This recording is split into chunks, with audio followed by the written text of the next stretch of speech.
আর যখন গিয়েছ কিরা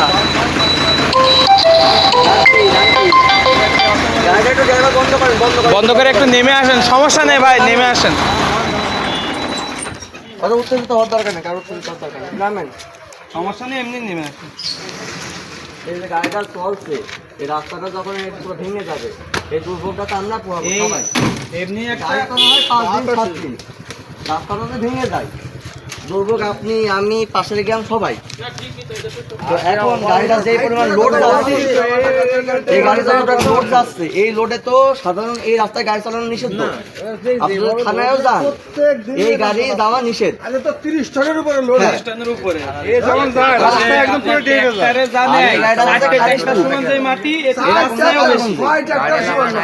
তাহলে এই বিষয়টা নিয়ে তো সবার বসা বাবা, উচিত। আমাদের সামনে দিয়ে তো যাচ্ছে, আমরা তো এই বিষয়ে কেউ কোনো পদক্ষেপ নিচ্ছি না। না পদক্ষেপ মানে প্রথম কয়েকদিন গাড়ি চলছে রাত আইডিয়া 10টার পর। বলে লাভ নেই। যারা আছে যে তাদের চুপ। এই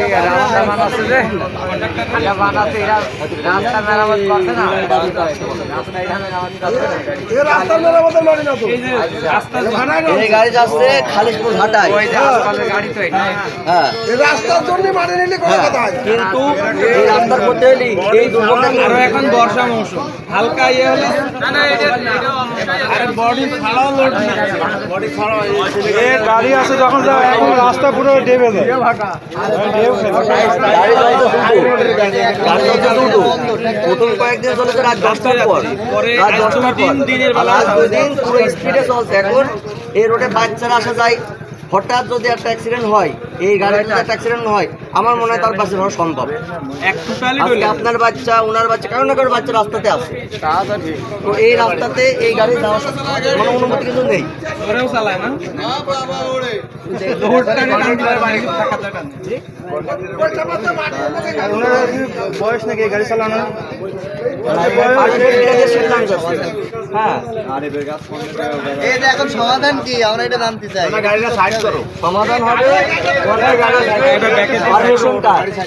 যদি আমাদের এলাকায় সমাধান মাটি টানুক, অন্য রাস্তা দিয়ে টানুক, এই রাস্তায় টানতে দেবো না। সোজা কথা। আল্লাহ টানুক অন্য গাড়িতে টানুক, এই বড় গাড়িতে টানানো। হ্যাঁ, ট্রাক্টর দিয়ে টানুক, ট্রাক্টর দিয়ে অল্প অল্প করে টানুক, এবং ট্রাক্টর দিয়ে টানবে এবং ট্রাক্টরে মাটি এমন ভাবে সাজাবে যেন রাস্তায় না পড়ে। এই যে বৃষ্টির মৌসুমে হালকা পানি হলেই রাস্তার অবস্থা বেকার।